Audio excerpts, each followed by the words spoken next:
નમસ્કાર વિદ્યાર્થી મિત્રો, અમરીસરના ક્લાસમાં તમારું સ્વાગત છે। આપણે ધોરણ 12માં પી વિભાગના તત્વોમાં સમૂહ 16ના તત્વોનો આજે અભ્યાસ કરીશું। સમૂહ 16 બેટા, સમૂહ 16માં કયા તત્વો રહેલા છે? તો આપણે જાણીએ છીએ oxygen, sulphur, selenium, tellurium, polonium અને એલ્વી લિવરમોરિયમ। ઓક્સિજન બધાના નામ લખી રહ્યો છું, ધ્યાન આપશો મિત્રો। સલ્ફર, સેલેનિયમ, ટેલુરિયમ, પોલોનિયમ તેમજ લિવરમોરિયમ।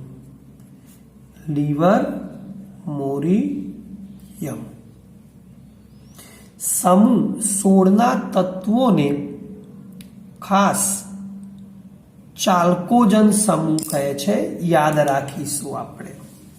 ચાલ્કોજન સમૂહ તરીકે ઓળખીએ છીએ।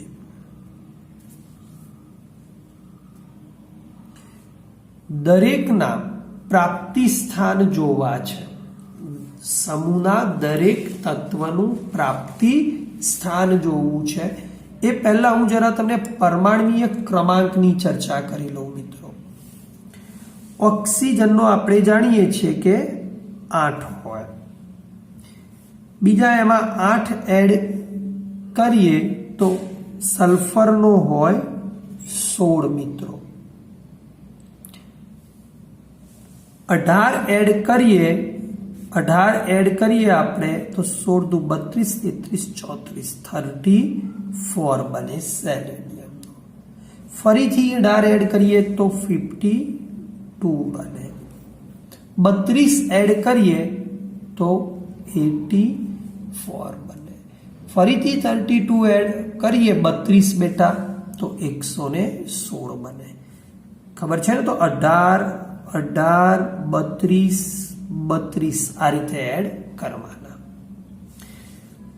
છેલ્લું તત્વ લિવરમોરિયમ છે, સમજી લેજો, જેનો પરમાણ્વીય ક્રમાંક 116 છે।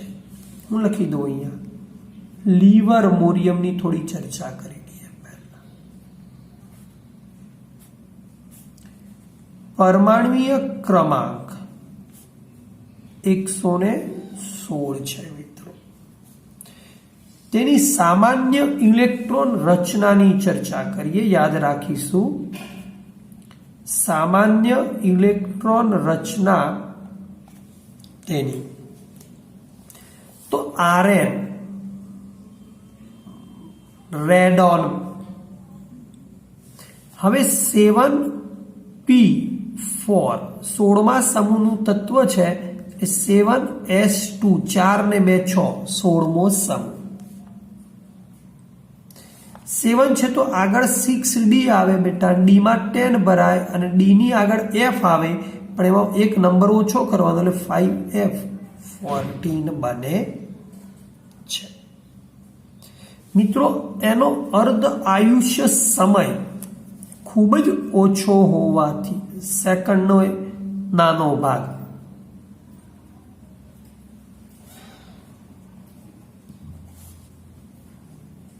એક સેકન્ડ કરતા ઓછો હોવાથી તેનો વ્યવહારમાં અભ્યાસ શક્ય નથી। એટલે લિવરમોરિયમ વિશેનો અભ્યાસ આપણે આ ચેપ્ટરમાં કરીશું નહીં। હવે વાત થાય તેમના પ્રાપ્તિ સ્થાન, દરેકના પ્રાપ્તિ સ્થાન તો કેવી રીતે મળી આવે છે અને ક્યાંથી મળી આવે છે। પહેલા વાત કરીએ મિત્રો ઓક્સિજનની। આપણે જાણીએ છીએ કે પૃથ્વીના પેટાળમાંથી કોઈ પણ કાચી ધાતુ આપણને મળી આવે તો બધાની સાથે લગભગ ઓક્સિજન હોય જ છે. તો પૃથ્વીના પોપડાના દળનો લગભગ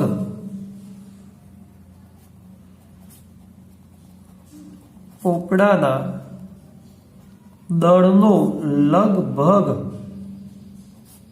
46.6% ઓક્સિજન રહેલો છે. બીજી એક વસ્તુ આપણે જાણીએ છીએ કે શુષ્ક હવામાં આપણે જાણીએ છીએ 21% બોલીએ છીએ, પણ એક્ઝેક્ટ 20.946% ઓક્સિજન રહેલો હોય છે. નંબર 2, સલ્ફરની ચર્ચા કરીશું. સલ્ફર કેવી રીતે ને ક્યાંથી મળી આવે? તો સલ્ફર આપણને પૃથ્વીના પેટાળમાંથી 2 સ્વરૂપે મળી આવે. એક સલ્ફેટ સંયોજનો, સલ્ફેટ એટલે SO4 તરીકે. આપણે કેટલીક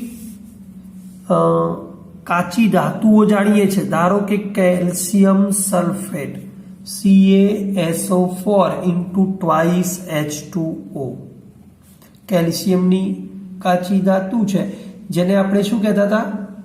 યાદ હોય તો જીપ્સમ. જીપ્સમ એ કેલ્શિયમની કાચી ધાતુ છે, એમાં સલ્ફર એ SO4 તરીકે હોય છે.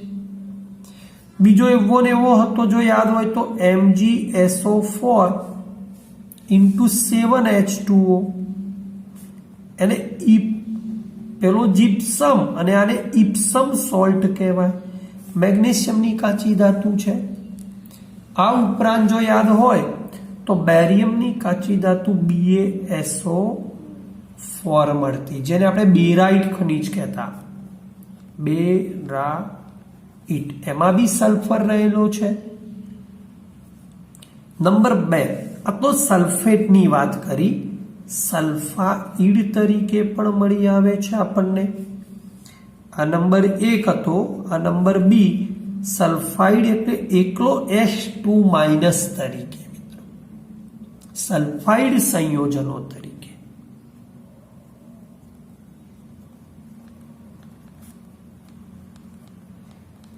તરીકે પણ મળી આવે છે. દાખલા તરીકે ખૂબ જ પ્રચલિત હોય એવા 2, એક PbS, જેને આપણે શું કહેતા હતા? Galina, Galina. બીજો છે ZnS, ઝિંકની કાચી ધાતુ, ઝિંક બ્લેન્ડ કહેતા હતા. ઝિંક બ્લેન્ડ અને ગેલિના બંને. એક યાદ હોય તો કોપરની કાચી ધાતુ હતી, CuFeS2, જેને શું કહેતા? પાયરાઇટ્સ. કોપર પાયરાઇટ્સ. તો આ બધામાંથી સલ્ફર છે ને સલ્ફાઇડ તરીકે મળી આવે છે. બીજી એક વાત, જ્યાં બી જ્વાળામુખીનો પ્રદેશ હોય ત્યાં એની જે માત્રા છે ને હાઇડ્રોજન સલ્ફાઇડ સ્વરૂપે રહેલી હોય, જેને H2S તરીકે એટલે કે સલ્ફાઇડ તરીકે હાઇડ્રોજન સલ્ફાઇડ સ્વરૂપે હોય ત્યાં પણ સલ્ફર રહેલો હોય છે. આપણા રોજિંદા જીવનના કેટલાક કાર્બનિક પદાર્થોમાં પણ મિત્રો સલ્ફર રહેલો હોય. જેમ કે આપણે વાત કરીએ ઈંડા, આપણા શરીરમાં પ્રોટીન છે એના બંધારણમાં પણ રહેલો છે. બીજું લસણ હોય, ડુંગળી હોય, બરાબર ધ્યાન આપશો.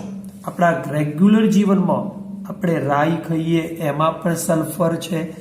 એના કારણે વાળ અને ઊનમાં પણ હોય.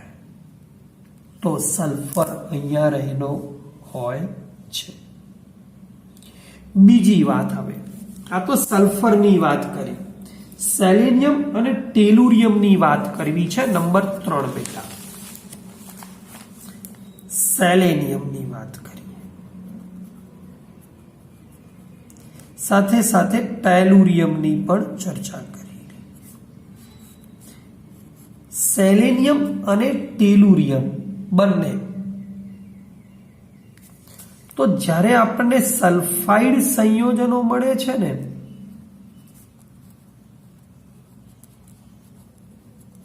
તો તેની સાથે સાથે સેલેનિયમ હોય ને તો સેલેનાઇડ તરીકે મળી આવે. સેલેનાઇડ તરીકે મળી આવે. અને મિત્રો ટેલુરિયમ હોય ને, ટેલુરિયમ તો ટેલુરાઇડ તરીકે મળી આવે. ટેલુરાઇડ તરીકે મળી આવે છે. સેલેનિયમ અને ટેલુરિયમની વાત કરી.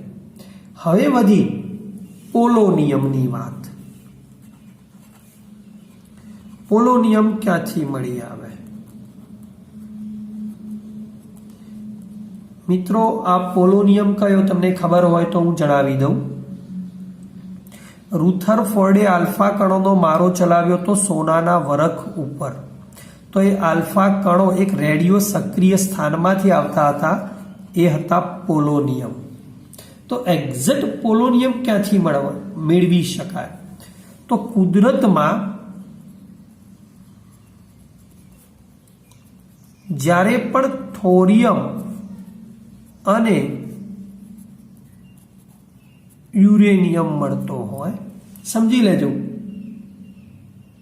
થોરિયમ અને યુરેનિયમ આપણે જાણીએ છીએ આ બંને રેડિયો સક્રિય છે. તો આ ખનિજો હોય તો એની ક્ષયિત નિપજ કહેવાય. ક્ષયિત નિપજ, ડીકે બોલાય અંગ્રેજીમાં. તમે જાણો છો આપમેળે રેડિયો સક્રિય હોવાથી કણો ઉત્સર્જિત કરે એને ક્ષયિત કહેવાય. તો અંતે એકનું બીજામાં રૂપાંતર થાય. ક્ષયિત નિપજ તરીકે પોલોનિયમ મળી આવે છે. ઓકે મિત્રો, તો અહીંયા જોયું આપણે સમૂહ 16ના તત્વોનું પ્રાપ્તિ સ્થાન.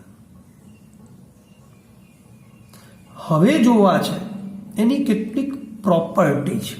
જેમ કે પહેલી ઇલેક્ટ્રોન રચનાની ચર્ચા કરવી છે.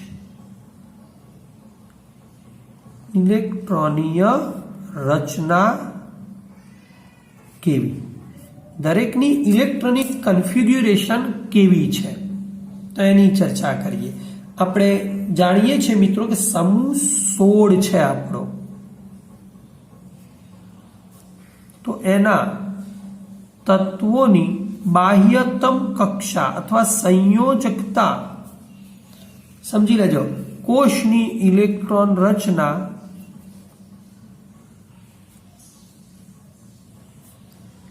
NH2NP4, મેં હમણાં જ કીધું 4 ને 2 6 એટલે NH2NP4 બને છે. યાદ રાખીશું એક વસ્તુ. નંબર 2, પરમાણ્વીય તેમજ આયનીય ત્રિજ્યા. આયનીય ત્રિજ્યા જોઈએ મિત્રો. પરમાણ્વીય ત્રિજ્યા તેમજ આયનીય ત્રિજ્યા. આપણે એક વસ્તુ જાણીએ છીએ કે સમૂહમાં ઉપરથી નીચેની તરફ જતા, સમૂહમાં ઉપરથી નીચેની તરફ જતા પરમાણ્વીય ક્રમાંક વધે છે. સાથે સાથે નવો કોષ ઉમેરાય છે. નવો કોષ ઉમેરાય અને નવો કોષ ઉમેરાય તો શું થાય? તેમની પરમાણ્વીય તેમજ આયનીય ત્રિજ્યા વધે. તેના જ કારણે પરમાણ્વીય ત્રિજ્યા તેમજ આયનીય ત્રિજ્યા વધે છે। કોઈ પણ સમૂહમાં ઉપરથી નીચેની તરફ જતા પરમાણ્વીય આયનીય ત્રિજ્યા વધે। દરેક સમૂહની આ જ ચર્ચા છે બેટા। Number 2, આયનીકરણ enthalpy. આયનીકરણ એન્થાલ્પીની ચર્ચા કરીશું। જો પરમાણ્વીય આયનીય ત્રિજ્યા વધે તો કદ વધે છે એટલે ઇલેક્ટ્રોનને દૂર કરવા માટે ઓછી ઉર્જા આપવી પડે। તો સમૂહમાં ઉપરથી નીચેની તરફ જતા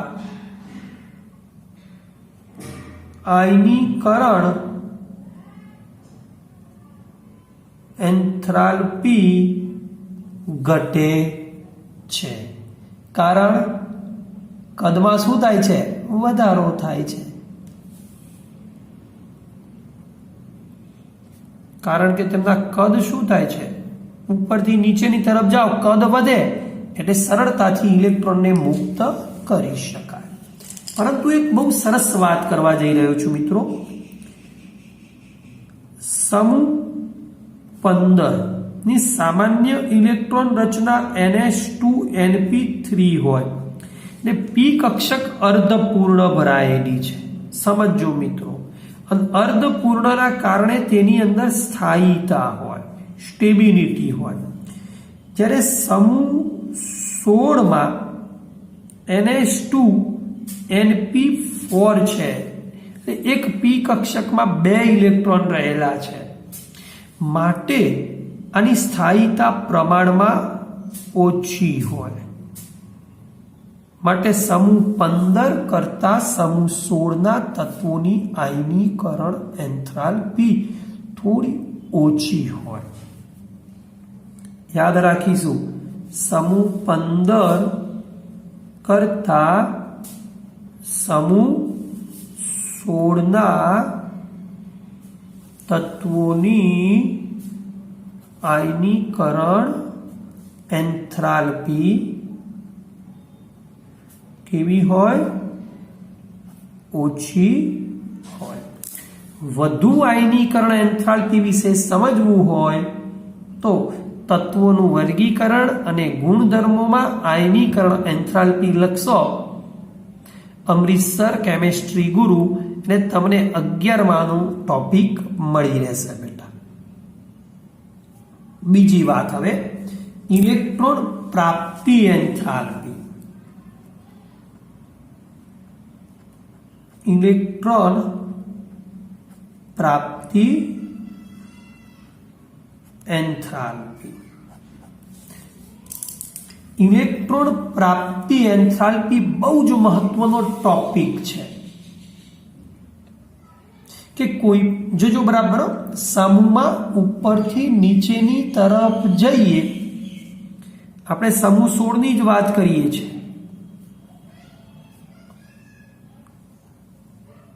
ઉપરથી નીચેની તરફ જતા એક તો ઓછી અને ઋણ 2 અલગ વસ્તુ છે। ઓછી ઋણ થાય છે તો મતલબ શું થયો કે ઓક્સિજન, સલ્ફર, સેલેનિયમ, ટેલુરિયમ અને પોલોનિયમ તરફ જઈએ તેમ આ વધારે અને ઋણ હોય, આ ઓછી થતી જાય અને ઋણ બને છે। પરંતુ આ બંને અપવાદ છે। મોસ્ટ IMP, ઓક્સિજન કરતા સલ્ફરની, યાદ રાખશો, ઓક્સિજન કરતા સલ્ફરની, ચલો લખી દઈશું આપણે, સલ્ફરની ઇલેક્ટ્રોન પ્રાપ્તિ એન્થાલ્પી વધારે અને ઋણ હોય છે, યાદ રાખીશું આ એક અપવાદ છે. કેમ એ સમજવું હોય તો મેં ફરી પણ કીધું તમને, ઇલેક્ટ્રોન પ્રાપ્તિ એન્થાલ્પી, ઇલેક્ટ્રોન ગેઇન એન્થાલ્પી એ આપણા યુટ્યુબના વિડીયોમાં જોઈ શકો છો, વિગતે સમજાવેલ છે ત્યાં ઇલેક્ટ્રોન ગેઇન એન્થાલ્પીમાં. ઓકે મિત્રો, તો ઇલેક્ટ્રોન પ્રાપ્તિ એન્થાલ્પી જોઈ. હવે જોઈશું વિદ્યુત ઋણતા.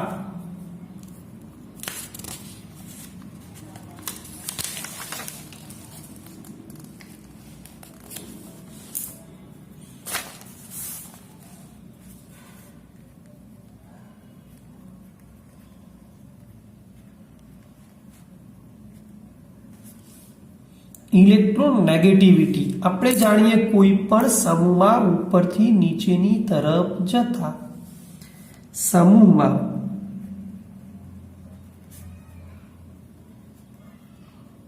ઉપરથી નીચેની તરફ જતા વિદ્યુત ઋણતા હંમેશા ઘટે. વિદ્યુત ઋણતા ઘટે છે. બીજી એક વાત મિત્રો કે વિદ્યુત ઋણતા છે ને એ આપણે જાણીએ છીએ ધાત્વીય ગુણધર્મના વ્યસ્ત પ્રમાણમાં હોય. Metallic properties and electronegativity both are inverse proportional. એટલે કે વિદ્યુત ઋણતા વધે તો ધાત્વીય ગુણધર્મ ઘટે, અને જો વિદ્યુત ઋણતા ઘટે તો ધાત્વીય ગુણધર્મ વધે. માટે સમૂહ 16 માં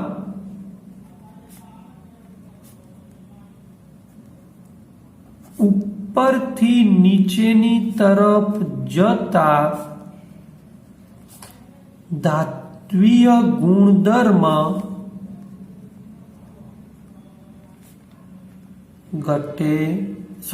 વધે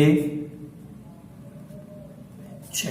મેટાલિક પ્રોપર્ટીઝ ઇન્ક્રીઝ થાય. મીન્સ ઓક્સિજનથી પોલોનિયમ તરફ જવામાં આવે ને તેમ ધાતુપણાનો ગુણધર્મ વધે છે. ઓકે મિત્રો, હવે જોઈશું સમૂહ 16ના તત્વોના ભૌતિક ગુણધર્મો, ફિઝિકલ પ્રોપર્ટીઝ.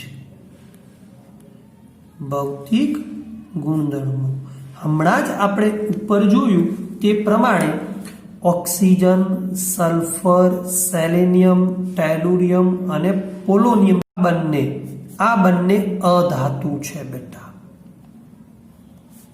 સેલેનિયમ અને ટેલુરિયમ એ અર્ધધાતુ તરીકે વર્તે છે, જ્યારે પોલોનિયમ એ ધાતુનો ગુણધર્મ ધરાવે છે, પરંતુ કહી દીધું મેં તમને રેડિયો સક્રિય છે.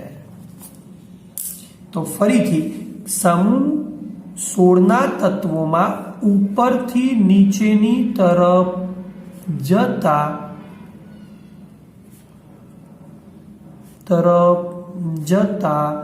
ધાત્વીય ગુણધર્મ વધે છે. આગળ ઉપર ચર્ચા કરીએ આપણે. હવે બીજી વાત, પરમાણ્વીય ક્રમાંક વધે તો ગલન બિંદુ અને ઉત્કલન બિંદુઓ પણ વધે છે. પરમાણ્વીય ક્રમાંક વધે ક્યારે? ઉપરથી નીચેની તરફ જતા. ધાત્વીય ગુણધર્મ તો વધે જ છે, સાથે પરમાણ્વીય ક્રમાંક વધે, આથી તેમના ગલન બિંદુ અને ઉત્કલન બિંદુ બંને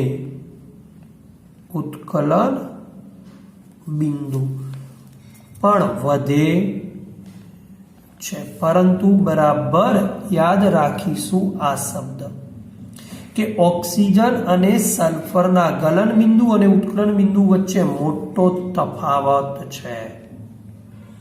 ઓક્સિજન અને સલ્ફરના ગલન બિંદુ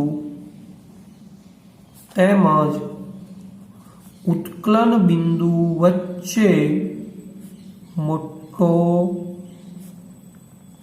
તફાવત જોવા મળે છે.